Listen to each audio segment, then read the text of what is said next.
why you should pay super close attention to the Super Bowl safeties, how guys like Chidobe Awuzie and Leonard Floyd could be as important as anyone, and the fine line between making the nerds and the jocks angry. What am I talking about? Keep listening. Lots of Super Bowl talk ahead.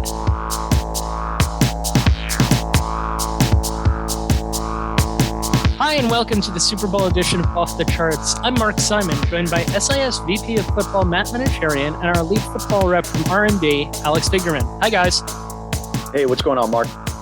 Hey, Mark. Let's talk Super Bowl.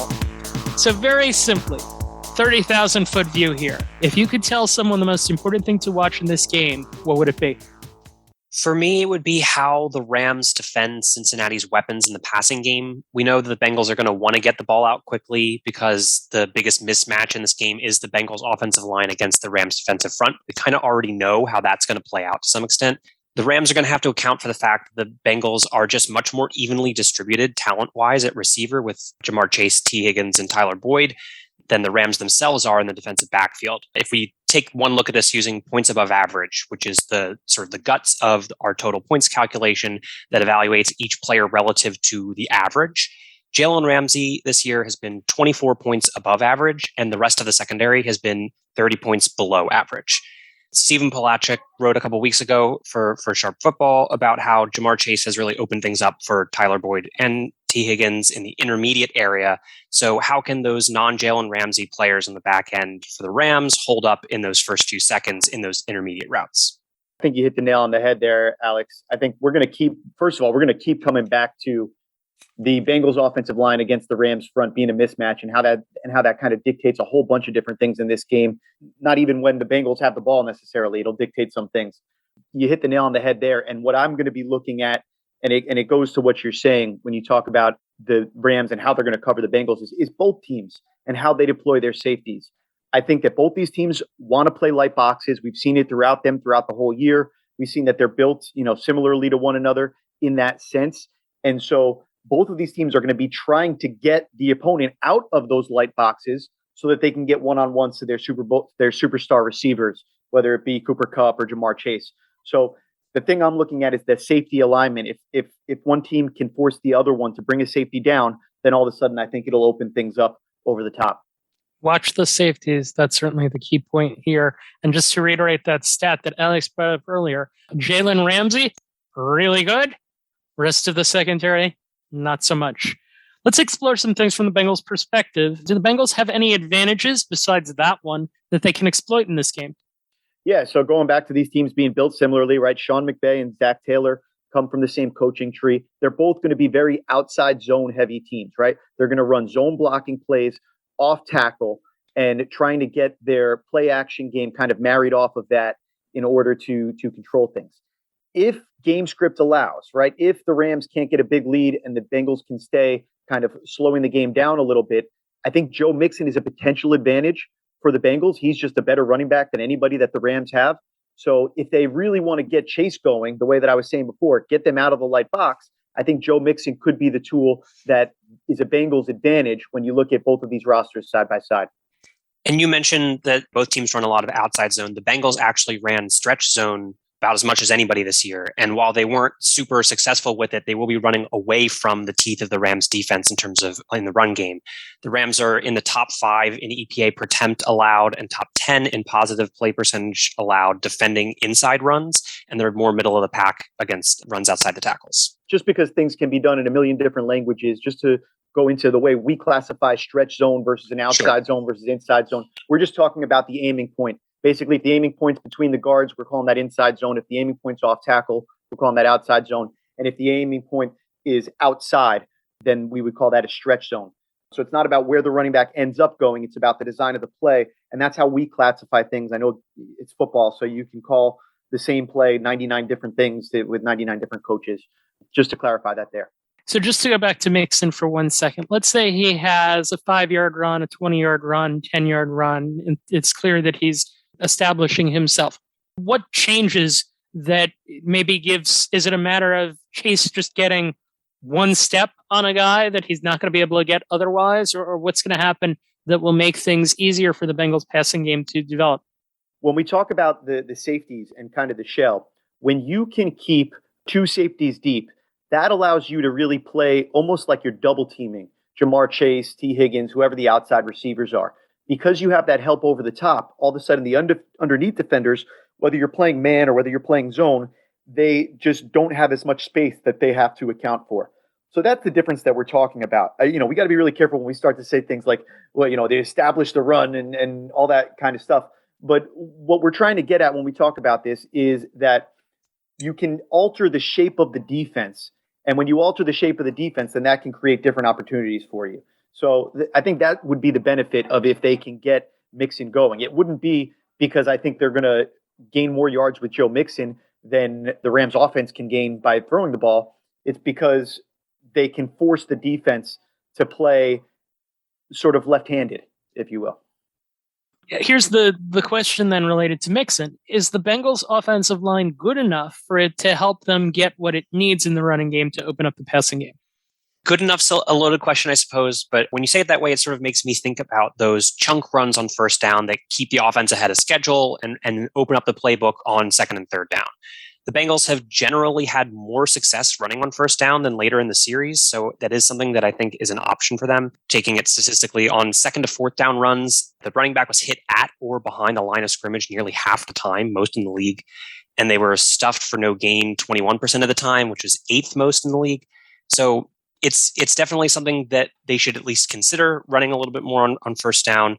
And what we can say for them is that they run on second and 10 a lot less than most teams. So against this Rams pass rush, you want to do what you can to avoid third and longs. And so it's good to avoid those second and 10 runs. Yeah, I mean, Mark, generally speaking, the answer is no. The offensive line's not good enough. That's not going to be the unit that is the reason why the Bengals win this game. It's a bottom half of the league offensive line, but they're worse in pass protection, and I think they're more overmatched in pass protection this game than they are in the run game. And that's a part of why I think that they're underdogs, but it's also something to keep in mind that running is just easier than passing, right? If you ask any offensive lineman what they'd rather do, run block or pass block, they're going to want to run block. The other thing that's easier than pass blocking is getting the ball out quickly. If you run a lot of these short drops like the Bengals do, you can help offset things that way. So I don't know exactly what the formula is going to be. I can tell you if they come and try to run a lot of 7-step drops, I think they're going to have a really long day.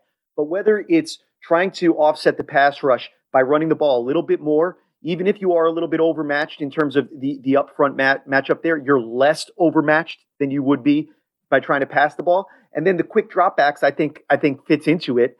And, I could see them saying YOLO and throwing it 60 times. I don't, like I said, it'll be a lot of quick drops if they end up doing that. But if I'm them, I'm trying to, if game script allows, try to run the ball, try to shorten the game a little bit, try to make things a little bit more random overall by shortening the game a little bit. And then watching the safeties, which I think is exactly where Zack Taylor is looking. And when they start to drop down, that's where you'll see Jamar Chase get his shots. So do you think, so I guess this is similar to Mark's question, like, let's say that there is some amount of success, even if it's not worrying too much about the running game, but if it's just a lot of quick throws and a lot of short stuff, and maybe the safety starts, creeping in a little bit. Realistically, within a game plan in a given game, when does that happen? Like, when do you start adjusting? When do you start adjusting? I'm not sure I'm understanding your question. So when does the defensive coaching staff start to recognize that they need to make an adjustment there? When you start bleeding. Yeah. When you start bleeding, then all of a sudden you try to get some gauze on that right away. So if you start getting gashed, it could take 3, chunk runs, and all of a sudden we're saying, damn it, we can't get run over by this team. We got to bring that safety down. That might be an impatient sort of attitude towards things. I think These teams are both more patient towards that sort of thing. They'll say, no, we'll take that. We signed up for that, but we're going to defend against the deep pass. So it's a chicken and egg thing, but I don't think it ever stops or starts. I think you get into your first 15 to try to see how the other team is playing things in their game plan. And then as soon as you start to get a sense of that, then the game theory starts, and it's the adjustments and the counter adjustments. And that's why this game's so fun. If Burrow has to be forced into 7-step drops and deep dropbacks, is he liable to wind up looking like Patrick Mahomes did in last year's Super Bowl? I think that's the goal if you're the Rams. Sure. I think that's absolutely the goal is to, or looking like Patrick Mahomes in last week's game, even just hanging back there with the ball in his hands. Now, that hasn't been Joe Burrow this year, but that Mahomes who we saw in the second half of the AFC Championship game wasn't the Mahomes that we're used to either. Now, you mentioned Burrow is someone that you can win a Super Bowl with. but not win a Super Bowl because of. Heard you say that in a couple of different places. What's the missing piece that would lift him into win because of territory? His accuracy is absolutely amazing. That's the part of win because of that's kind of already in his tool belt. You see it through the numbers. It really shines through how accurate he is, his on-target rate, all that kind of stuff. And I don't necessarily fault him for the sacks that he takes with the Bengals. I think it's kind of a product of how they're built. And he actually does a really good job of avoiding getting more sacks and playing with limited protection with 5 receivers out into the routes. There were a couple of dropped interceptions in the AFC Championship game that if we take a look at and we say, okay, you catch one or both of those interceptions, there's a hugely different narrative on Joe Burrow right now, right? Like, I feel like if you ask football people, if you just asked 100 people right now, they're putting Joe Burrow ahead of Justin Herbert. And I'm thinking, if somebody catches the ball a couple of weeks ago, we maybe would be having a totally different conversation. So Stafford too. Yeah, absolutely. So, and that happens all over the league. It's that they're not, they're all different things like that. But there's a degree of luck that it takes, in addition to being good, to get into the Super Bowl.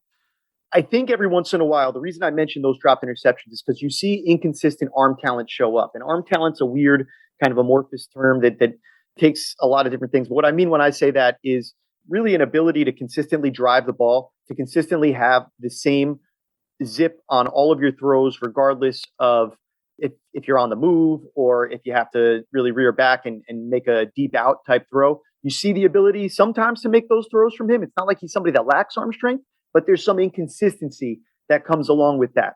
So I think for any quarterback to be a win because of quarterback without elite arm talent, you have to be Drew Brees-like in your precision. And he's trending towards that. He had a Drew Brees-like year this year in terms of his accuracy, but I'm not quite ready to crown him quite yet until we see that. It took a few years of Drew Brees establishing himself like that before we were really ready to put him into that win because of range. And I think, jury's still out a little bit on Joe Burrow and what his ceiling could be. To put a point on what you were saying in terms of his accuracy and put some numbers on it, he led the NFL in on-target percentage on passes 20 yards downfield. Led the NFL on intermediate throws in terms of on-target percentage. He was merely third best in terms of on-target percentage on short throws. So accurate all over the field. It is to some extent a little bit hard to separate him from what he now has in terms of elite skill position players. And he had that at LSU, I suppose, too. Taking too many sacks and that sort of thing. Obviously, we acknowledge the offensive line problems, but he still is taking a little bit more sacks than you'd expect. And he's also been sort of average when he's been throwing off platform, which to his and the offensive's credit doesn't really happen that often. They get the ball out quickly, keep him clean when they can. 30 of 40, 3 touchdowns, 350 yards on Sunday. Maybe we can put him in the win because of category, but as you said, not quite there yet. Going from quarterback to coach, is there an area in which Bengals coach Zack Taylor is particularly smart? Yeah, he drafted Joe Burrow and Jamar Chase. I could say that makes him look pretty smart right now, huh? That's all right. Is there anything else like X and O or tactics wise, or is this a fairly coaching wise? Is this it's a wash as far as the staffs go? I wouldn't say that. I think that they're trained in similar sort of methodologies, but I would say that Sean McVay has a bit of an advantage, having been a head coach longer, having been in a Super Bowl before. I think we have a little bit more confidence in him overall than in Zack Taylor. That said, what does Zack Taylor do well? I mentioned drafting those guys, but I also think he's done a really nice job of forming a system that matches Joe Burrow's skill set. I think that embracing that Joe Burrow likes to have many receivers out in routes as possible and fitting the team around him. And, even going back to the Jamar Chase versus Penei Sewell debate, the way that sort of understanding your own personnel can help inform that decision making.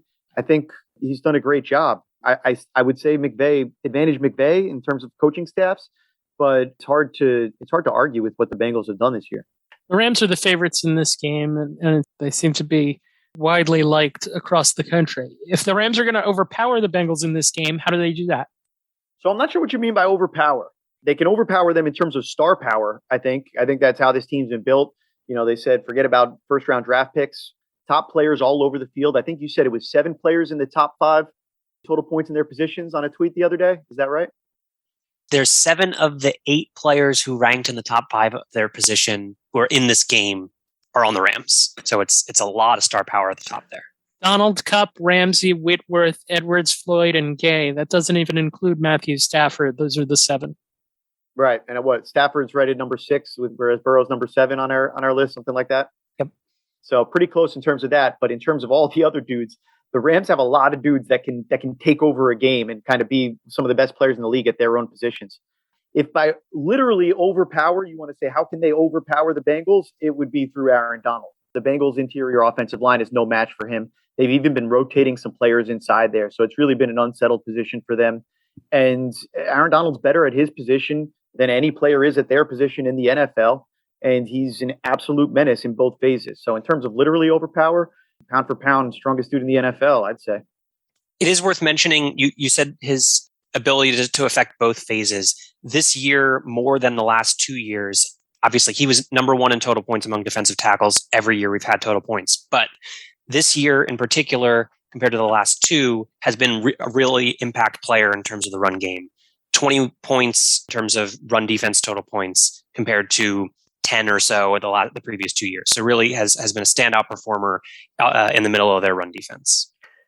No metrics available on this, but I know that in doing photo searches for Aaron Donald, I don't know that I've seen a defensive player for whom there are more pictures that I would describe as overpowering the opposition. There are certainly a large number of those. Is there anything about the Rams that would concern you going into this game? Matt talked about the coaching matchup here. We love questioning coaching decisions around 4th downs and all that. The Rams present an interesting opportunity to do a little bit of that questioning. They've been more field goal heavy than we'd recommend when you get in close and you might want to be a little bit more aggressive. And when they've been outside of field goal range or sort of on the edge there, they've forgone punts for conversion attempts more than the typical team. So they might end up in a situation where they're a little bit more conservative than we'd expect when they're close in the red zone type area, and a little bit more aggressive than teams tend to be, which we actually would recommend when you're sort of outside the 30 there. So they're kind of walking a fine line between making the nerds and the jocks angry. I like that. That's where I like to live, Alex, making both the nerds and the jocks angry frequently. For me in this game, it's the health question. It seems like everybody from Whitworth to Ramsey seems dinged up for the Rams. I know they've had the extra week and everybody seems like they're getting back to full health. But of course, they won't have Robert Woods, who they've been without for quite some time. But it's hard to overstate his importance to both their run and pass games. On the other hand, the Rams, looks like Darrell Henderson will be back, and he could be an X factor for them going back to the outside zone that we talked about before. If he can play, a little bit of a potential boost there for them in their running game. So looking at the health of both of these teams is something to keep an eye on. You said before that the Rams' running game wasn't particularly impressive. It was the area where the Bengals seem to have the advantage. What can Henderson do to neutralize that if he plays? Henderson's been an outstanding outside zone runner going back to his college days and in his pro career. He's a smaller back, so he provides a little bit of a change of pace in the way that he's going to be hitting things compared to, say, Cam Akers. So just a little bit of a different style that he brings, and the sort of player that has explosive ability.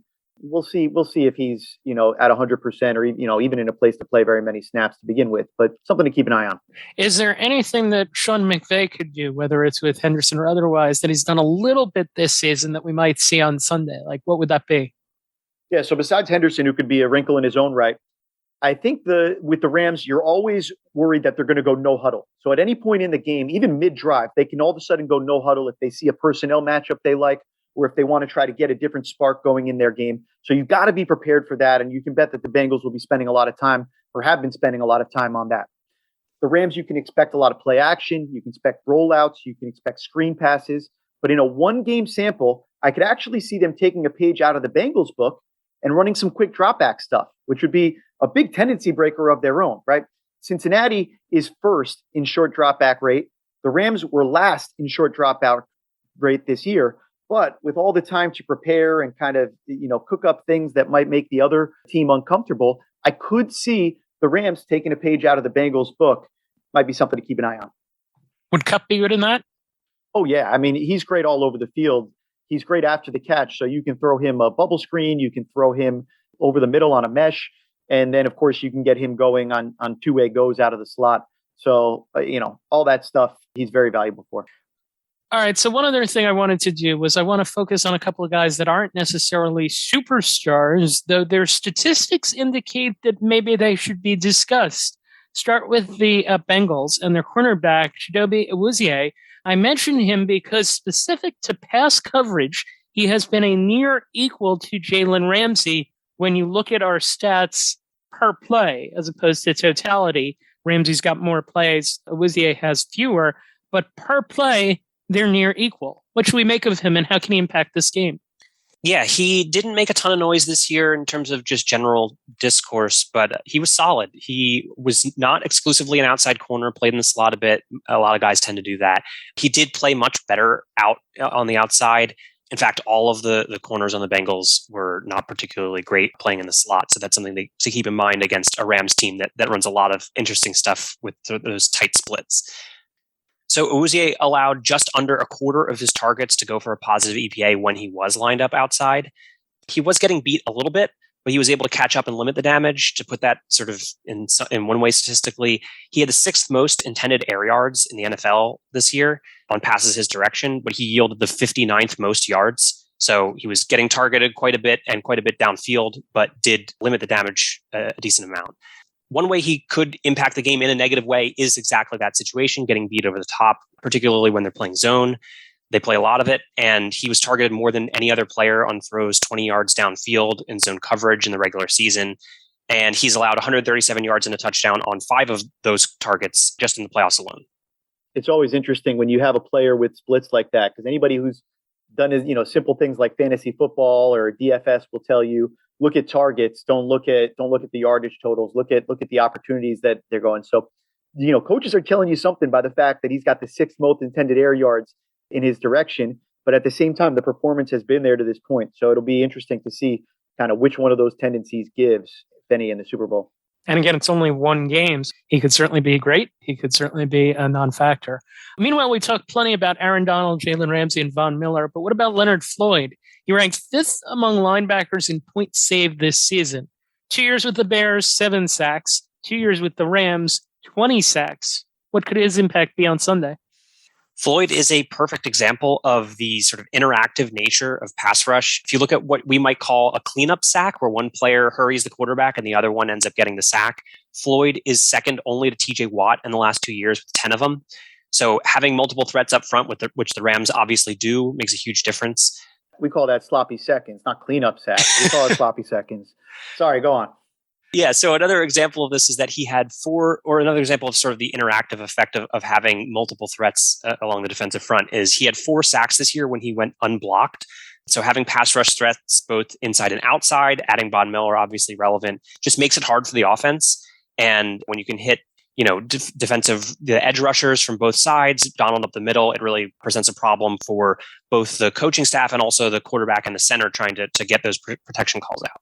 Alex, you hit that all nail on the head. You quantify it so well, kind of what's gone on there. The other thing that I'll just add to all of that is that Leonard Floyd's a really good pass rusher. I mean, that's part of the reason too. It isn't sloppy seconds. It's that he's really good. Yeah, it's not sloppy. It's not sloppy. It's just seconds, basically.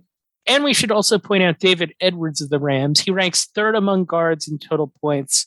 What's his role here?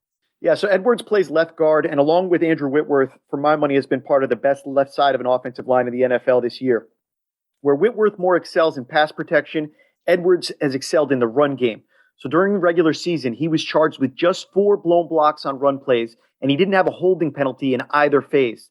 We mentioned the outside zone that the Rams like to run before. It's not only when they're running outside zone to the left side where he excels, kind of at the point of attack on the run play, but also on the backside making cutoff blocks when they run outside zone to the right side. Both these players do a great job with that as well. And, the nature of a zone running play is that you're trying to kind of get the whole front to move. You're trying to get bodies moving backwards, and you're trying to find spaces to run between. And you don't know where exactly the creases are going to come to until the play gets going and you get somebody either over pursued, you get a shoulder turned here, whatever it is, you press a hole the right way and you're able to cut it back. There are lots of different ways that outside zone can be successful, but a key aspect is having those guys hang on the backside. And that's another thing that it's not just when they're actually run behind, it's actually when they're also run away from that Whitworth and Edwards make a difference. We actually incorporate that to some extent in the total points calculation in the running game. So on plays where there are bounces or cutbacks, particularly on those cutback runs, we're establishing the expectation based on where the run was initially going, but also particularly on zone blocking plays, what's the expectation if the runner was to cut back and how much he cuts back. And we'll give the offensive linemen who are on the backside credit when you get that good cutback run. Yes, great call out, Mark, because you gave us an opportunity to use David Edwards to kind of demonstrate one of the cool things that Total Points does in terms of quantifying the run game. To close the show, let's essentially make a list here of some of the different things, the highlights of what we've talked about thus far. Watch the safeties, 1. 2, the Bengals' advantage is potentially in their run game, disrupting how the Rams line up defensively. And if they do that, it allows other things to open up. Joe Burrow, not there yet, elite, close, still jury's still out on him so far.